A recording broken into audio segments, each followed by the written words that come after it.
নমস্কার, পাঁচমিশালির আজকের পর্বে সকলকে স্বাগত। আজকের বিষয়, বিহারে জিতলেন নীতিশ, চাপে পড়ে গেলেন মমতা। হ্যাঁ, বিহার নির্বাচনের ফলাফলকে বাংলার রাজনীতির প্রেক্ষিতে বলতে গেলে এক কথায় এটাই বলতে হবে।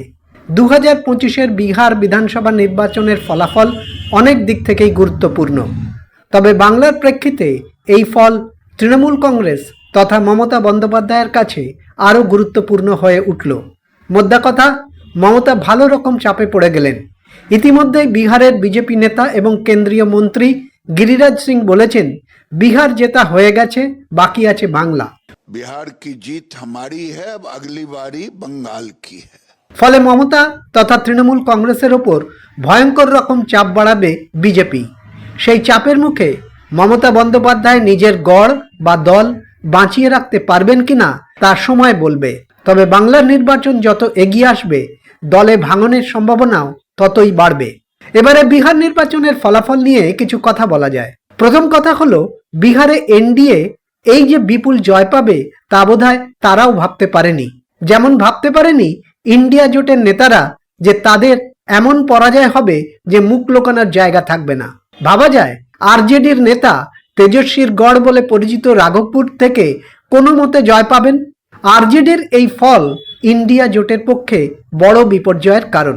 প্রায় সব ভোট পণ্ডিতই মনে করেছিলেন 2025-এও আরজেডি একক বৃহত্তম দল হিসেবে সামনে আসবে, কিন্তু ফল বেরোনোর পর দেখা গেল সেই আরজেডি প্রায় নিশ্চিহ্ন হয়ে গেল। কেন এমন হলো? কারণ অনেক। সবচেয়ে বড় কারণ, ইন্ডিয়া জোট হিসেবে বিহারের মানুষের কাছে নিজেদের তুলে ধরতেই পারেনি। ভোট চুরির স্লোগান তোলার পর মানুষের মনে যে এনডিএ বিরোধী মনোভাব তৈরি হয়েছিল তা বজায় রাখতে ব্যর্থ হয় ইন্ডিয়া জোটের নেতারা।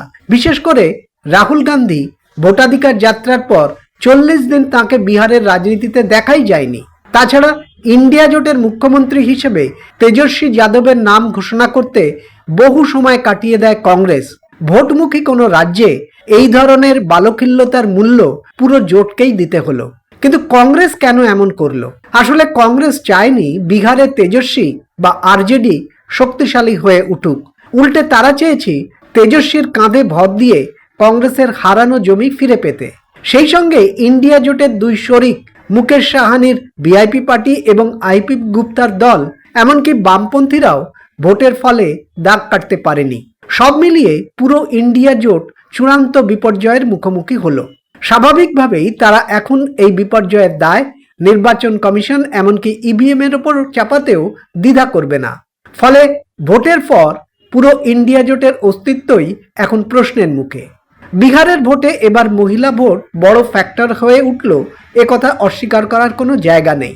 নীতিশ কুমারের বিহারের মহিলাদের জন্য নগদ 10,000 টাকার প্রকল্প এবারের ভোটের টার্নিং পয়েন্ট। এই প্রসঙ্গেই নির্বাচন কমিশনের ভূমিকার কথাও উল্লেখ করতে হবে। আদর্শ আচরণবিধি লাগু হওয়ার পর নগদ টাকা বিলোনোর কাজে তারা কোনো হস্তক্ষেপ করেনি। ভোটের মুখে কাতারে কাতারে ভিন রাজ্যের মানুষ বিহারে ভোট দিয়েছেন বলে ইন্ডিয়া জোটের অভিযোগ পেয়েও তারা নিষ্ক্রিয় থেকেছে। ফলে কমিশনের ভূমিকা একেবারেই প্রশ্নের ঊর্ধ্বে নয়। এবারের ভোটে বিহারে সবার নজর ছিল প্রশান্ত কিশোরের দিকে। বলতেই হবে তিনি সব দিক থেকেই ফেল করেছেন। না পেয়েছেন কোনো আসন, না পেয়েছেন উল্লেখ করার মতো ভোট শতাংশ। এবার আসা যাক এনডিএ জোটের কথায়। বিহারে সর্বত্র এনডিএ দুর্দান্ত ফল করেছে। এমনকি মুসলিম এবং যাদব অধ্যুষিত এলাকাতেও তারা ভালো ফল করেছে। তাদের জোটের প্রধান শরিক এলজেপিও খুবই ভালো ফল করেছে। বিজেপি এবার ভোটে দুটি লক্ষ্য নিয়ে এগিয়েছে। এক, নিজেদের দলকে একক বৃহত্তম দল হিসেবে প্রতিষ্ঠা করা, এবং দুই, আরজেডিকে দুর্বল করা। একদিক থেকে তারা সফল, কারণ বিহারে তারাই একক বৃহত্তম দল হিসেবে নিজেদের প্রতিষ্ঠা করতে পেরেছে। তাদের স্ট্রাইক রেট যে কোনো ওয়ানডে দলকেও লজ্জায় ফেলে দেবে। এর পাশাপাশি একথাও মানতে হবে, নীতিশ কুমারকে দুর্বল করার যে লক্ষ্য তারা নিয়েছিল তা পুরোপুরি ব্যর্থ হয়েছে। বিহারের মানুষ দুহাত তুলে নীতিশ কুমারকে সমর্থন জানিয়েছেন।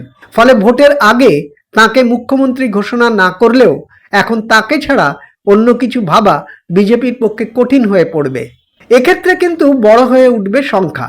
বিজেপি এমন একটা সংখ্যা ছুঁয়ে ফেলেছে যে নীতিশকে মুখ্যমন্ত্রী না করেও সরকার গড়ে নিতে পারে।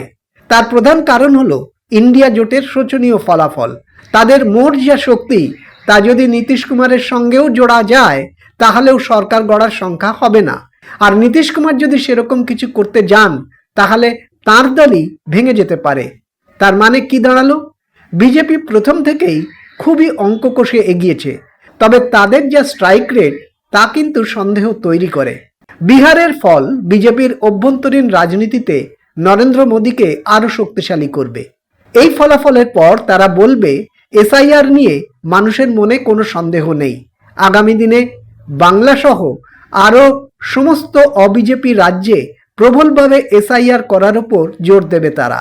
এছাড়াও দীর্ঘদিন ধরে বিজেপির জাতীয় সভাপতি নির্বাচন ঝুলে রয়েছে। আরএসএস এর সঙ্গে তাদের এই বিষয়ে মতপার্থক্য এমন পর্যায়ে যে কোনো সিদ্ধান্তই নেওয়া সম্ভব হচ্ছে না। বিহারের নির্বাচনের ফলাফল কিন্তু মোদীকে নিজের পছন্দ মতো বিজেপির পরবর্তী জাতীয় সভাপতি বেছে নেওয়ার ক্ষেত্রে বাড়তি শক্তি যোগালো। আজ এই পর্যন্ত। ভালো লাগলে সাবস্ক্রাইব করবেন, লাইক শেয়ার কমেন্ট করবেন, বেল আইকন অবশ্যই প্রেস করবেন। নমস্কার।